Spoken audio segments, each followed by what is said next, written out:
Hello there, this is 8 Feet Under and Nate, and today I'm playing Dread. There's just been a huge update released for it, and I thought I'd do an opinion video on it, because that's what I like to do when my favorite games get updated. So, first things first, they completely remade the menu and GUI and whatever. And let's just stop that guy before he gets too close. So, now instead of all these controls being on the top here, they're on the bottom here. Oh my goodness, why did I choose this tree? So, yeah, these used to be along the side here, but now they're on the top. That's great. I like that. It makes it a lot better to use if you're on like a different platform, like mobile. You know, you don't have to like hit tiny buttons on the top of your screen. And they added a home button, which is nice. I haven't tried it out yet. Alright, it just takes you to your, like, the leaderboard and whatever. They changed the store so that instead of just like a long list that has all the weapons one over I don't know, like one long column of that's like one weapon wide. They have with the price and rank, they have all the weapons here, and it's instead of that, it's like icons, and there's like I don't know, there's a grid of weapons here that you can select, and when you select a weapon, you just see the price and whatever else, price and rank, and that's where the purchase button is, but it's not like, I don't know, the purchase button is not here if the rank is, you're not the right rank yet. So, and it also has this nice little like message here. So, yeah, and if you have the weapon, let's see, is that the same for? Oh yeah, and they added a different country flag for each weapon. So, the AK-47, it's this red, white, and blue flag, and this is also red, white, and blue. I think this is like an American flag type thing. And Glock 18, I don't know what that is. I don't know my flags. I just know that most of them are red, white, and blue. So that's pretty cool. They added they added 4 new, like, I don't know, items, I guess you could call them. So, first one, the Christmas hat. It comes in the blue gift of peace, I'm pretty sure, the happy blue gift of peace or something, that you could get for just joining Dread while the Christmas update was going on, or the Christmas event was going on.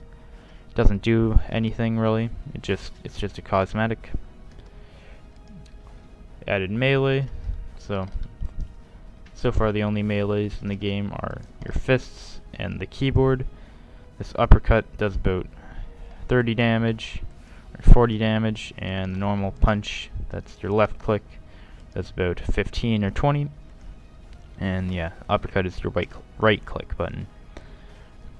Not very useful. It does not give you melee immunity like Reason to Die or Trip the zombies or anything like that. Oh, he still punches when I'm just clicking. The other one is the Shockwaver. This is a pretty nice secondary. The only way you can get it is from the Red Gift of Victory, or the Angry Red Gift of Victory, whatever you would like to call it. It's pretty nice. 4 rounds in a magazine, 8 rounds in reserve. It's a shotgun. It does apparently around 15 to 20 damage per shot. I think that's pretty accurate, except I found that it does around 40 damage per shot unless you hit like a headshot. In that case, it does around 70 damage per shot, like if you hit all of the pellets, and then yeah. On the Wikia it says 15 to 20, but I don't know how accurate that is.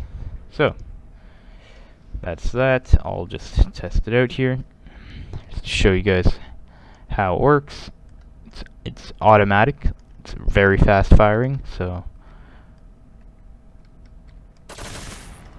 it's pretty hard to control, especially when my mouse sensitivity is so high up right now. Oh, those guys surprised me.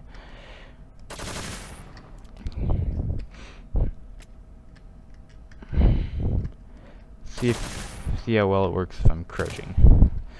Alright. Oh, I think they made it so that the ballistic vest actually gives you extra armor now, or extra ammo now. That's pretty cool. I'd like to see if that applies to the Shockwaver too, because if it does, then I'm giving you guys false information.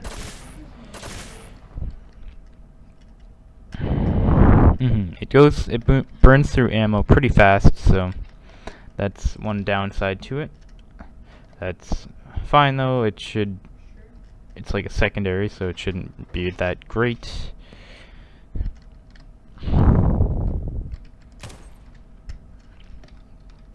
It's not bad for taking out these bloodsuckers. You can take them out in like around 2 shots if you're good with it, I guess. If you land them all nicely. I'm pretty sure that it can take these guys out in 3 shots as riot zombies if you land all your shots properly. If you're really close to them too. But then it's quite hard to do that because they damage you when you get too close. So, the other thing, fists or melee. It's not very effective, I'll just say that. I lost almost all of my health by just trying to take out one zombie with it. I'm pretty sure there were other zombies damaging me, so be aware of that, but it's not very effective. So you might be able to hit, oh yeah, you can't hit the zombie, you can barely, it's very hard to hit the zombies without them hitting you. So keep that in mind if you ever want to use it. The other new weapon is the RPG. RPG 7. It does 250 damage. It's has a ammo of like 1 and 2 in reserve. And yeah, that's spread. That's not that. Never mind. That's not the RPG page. Okay, here's the RPG page. It is a primary, which is not what I expected. I thought it was going to be a secondary. It's the most expensive gun in the game. It's 65,000 Dread dollars. It's the highest ranking gun at 27. And I don't know if this is the radius or diameter of the explosion, but the radius or diameter of the explosion is 20 studs. And it has an interesting mechanic here. It'll fly for a maximum of 10 seconds when you shoot it, and then it blows up after 10 seconds of flying, or unless you hit a different, like, or if you hit a zombie or wall. Apparently it's the fire rate is 40 rounds per minute. I don't know what the reload time is, because it's not here and I don't have the gun, actually. Oh, yeah, we can do that in the whatever it's called. Never mind, it's not working. Oh yeah, we have to get out of that first, and then we can go into the other things. Let's go into the shooting range and give it a test. Come on. Better work. Better work. Better work. Yeah, I don't think that works yet. So insert Jeopardy theme here. Alright. The shooting range, and it should just throw me right into the shooting range, which is good. Insert Jeopardy theme here. And here. Alright. RPG 7 and the Shockwaver have the same, like, they have the same, like, I don't know, picture. Alright, I'm gonna assume that the 20 studs was the diameter of the explosion.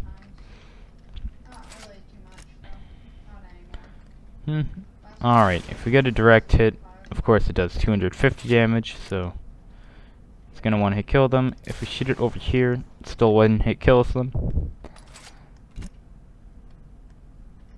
If we shoot it up here, it still one hit kills him, so I'm gonna assume that it does the same amount of damage no matter where you are relative to the explosion. And There's no way we can get it to fly for 10 seconds straight here, but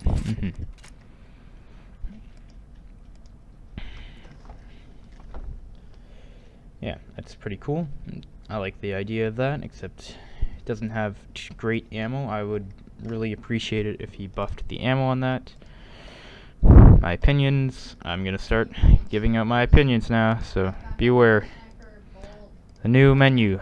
I really like this new menu. I think that it's a lot better than the old menu. I like that it shows your guy holding whatever gun you equip, but then I would like it if he was holding it in a different way, because you can't even see the gun really. You can barely see the gun. It doesn't look very good. So if you switch the way the guy holds the gun here, that would be nice. I like the idea of having a maximum of 4 different loadouts. I like the new menu. The new shockwave gun, it's okay, and I accept that it's just an event weapon, and it's more for like I don't know, just getting fame, and not really that. More for just proving that you've played the game since the beginning than anything else. And it's not a great weapon, but it gets the job done, sort of, but it doesn't have very high ammo. I don't think there's any real need to change it, maybe a bit higher damage, but besides that, it's all good. Fists. These melee, I don't really like the idea of the melee yet. I think it would, but then so far there's only fists and the keyboard, and I don't have the keyboard because it's a moderator only weapon, or I don't know, employee only weapon. So I don't like the fists. They're not very useful. Only really useful in like in like, I don't know, player versus player environments, I guess, a little bit. But besides that, they're not very useful because they don't trip the zombies or anything like that. They don't give you melee immunity like Reason to Die does, and that makes them not very useful. The Christmas hat, it's kind of useless. I guess it looks kind of cool, but doesn't do anything. I don't think the ballistic helmet does anything either, so that's fine.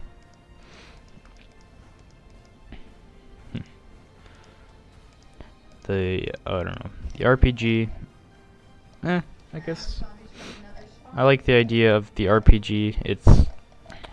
It's interesting how it's a primary and not a secondary, but then that's BaconBot's decision to make. I think it deserves an ammo buff, like one rocket in the launcher and 3 in reserve, or 4. But then, because I think it's a bit much to ask for 65,000 for something that you can only shoot 3 times before reloading. But then you can take out multiple zombies with those each shot. So yeah, that's pretty much it. I've said, or let's see. Oh yeah, we also have cross-platform. So my opinion on that is it's good to have more people who are able to play Dread, like on Xbox, console, or mobile and PC. But then I think that the mobile players and the Xbox players are going to have a bit of trouble, like getting used to it, taking out those bloodsuckers, because it is kind of hard to take them out. You can push this button to look at your rank and everything. That's great. But honestly, I think it's good. It's good that that it's available to more players. But I think that the mobile players are gonna have trouble. The console players are still gonna have a little bit of trouble, but not as much as the mobile players. So yeah, cross-platform. It's a good idea. Could have problems. Yeah, that's pretty much it. Thank you for watching, and see you next time.